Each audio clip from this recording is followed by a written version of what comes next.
Whoa, wow, it's dark. I don't know why this rear facing camera is so dark. Like you guys gotta really, maybe if I turn around, let's see if that's better. That like slightly better, but it's still like, let's look at the shade. I guess if I, this is just a test actually, so let's see what's up here.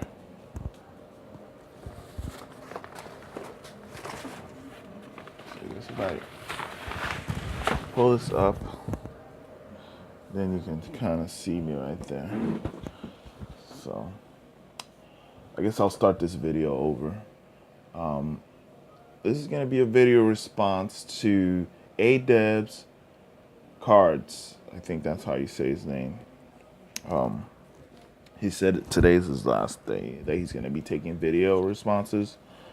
So I wrote the questions down, and we're gonna start with that. It says his first question was, "What got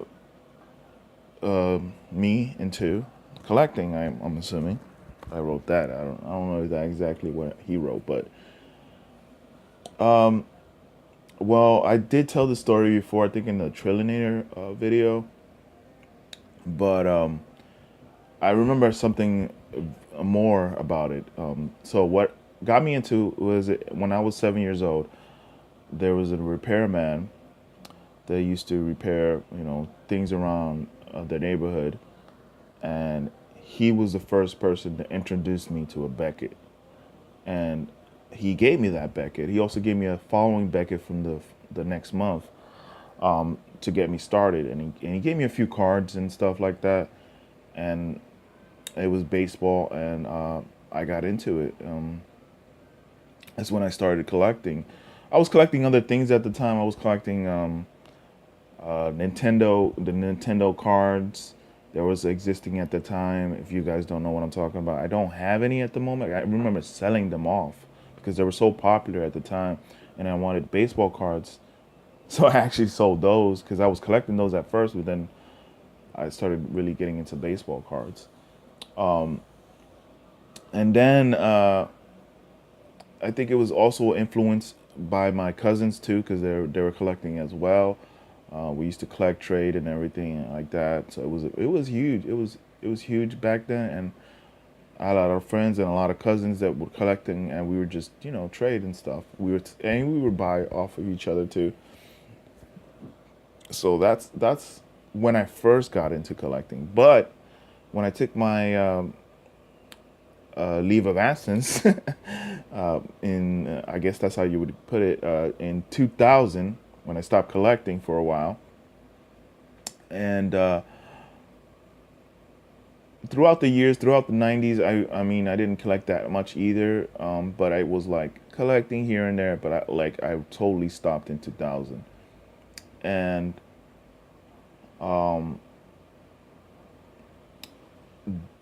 probably like in 2014 I started collecting again, but it was not sports related. It was Magic the Gathering cards, and then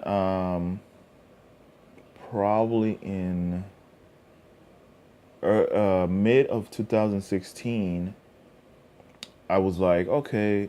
I was looking at my cards. I was looking at all my cards. I was thinking about selling them, and I just didn't. I couldn't do it. I couldn't do it. They had so much sentimental value to me, and the players that I collected, and it was just meant too much to me. So I said, oh, let me just check if people are collecting sports related stuff, because that's what I wanted to do. And then I searched for a couple people. I forget who exactly I searched. I think it was Baseball Collector was one of them. Some other people, if I remember, I'll leave the link to them. I just can't remember off the top of my head.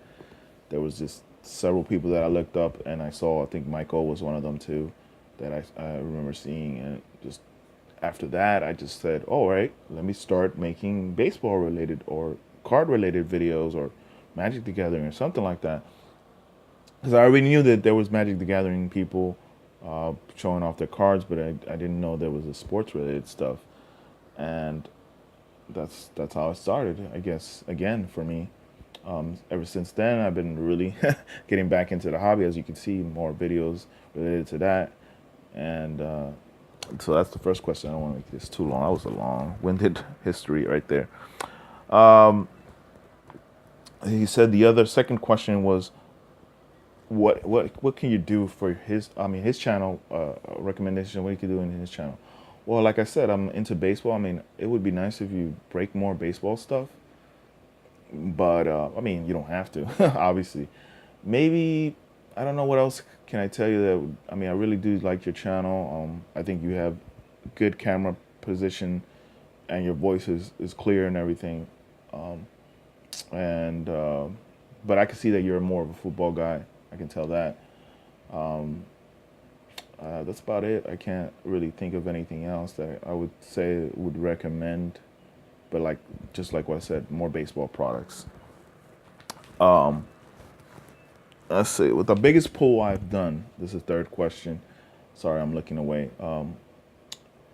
I think it's hard to say, but the biggest pull is obviously the Derek Jeter rookie card SP. I don't have it out to show you because it's in a safe.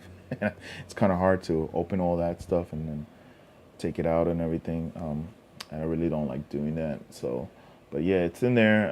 It's not the best condition because I was young when I got that, and I still kept it in good condition. It's in decent condition. So it's the famous rookie that everybody wants. It's worth a lot of money at this point. I mean, raw is worth less. Obviously, it's like in the hundreds, but if you get it graded, it could go higher in the thousands possibly. So the okay, the favorite products that I have that I like a lot so far, I've noticed that I've really like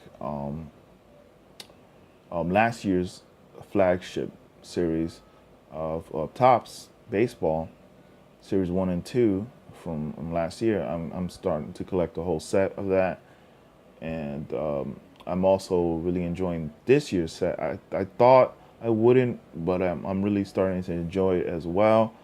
I do like that they do the buybacks and the reprints of the cards and stuff like that. That's all pretty cool. It's kind of like I use them now as like, if I really wanted that card, I would, try to get that card. I was hoping that would make it a more extensive checklist of that, but it looks like it's a small one. Depending on how the second series is, they might make more, obviously, from the second series. And the other product I enjoy a lot is the Gypsy Queen and the Ellen and Ginter. I just like the way they look. Just like Michael says, the Ellen and Ginter it looks sweet autographed. It does. It definitely does, and I agree with him with that. So yeah, that's why they're them. I guess the why for them is because they look cool. They just look vintage to me. Some of them, the style that they put into it. And hobby or retail is the last question, I believe. So I don't collect too much hobby because yeah, it's expensive and I have a budget. I can't really be spending that much on cards and everything. And then retail, I mean, you get.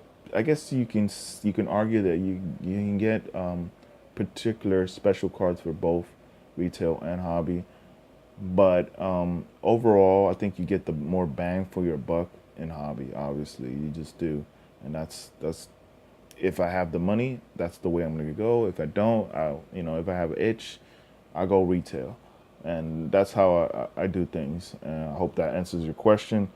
So check him out, Adubs. He's really cool, really knowledgeable about football for sure, and he mostly opens up football products. But like I said, it would be nice if you do baseball products too, because I think you would enjoy. I know you enjoy Gypsy Queen. I've seen that you enjoy that, so that's good. And I'm also I'm trying to complete the set of this year's Gypsy Queen.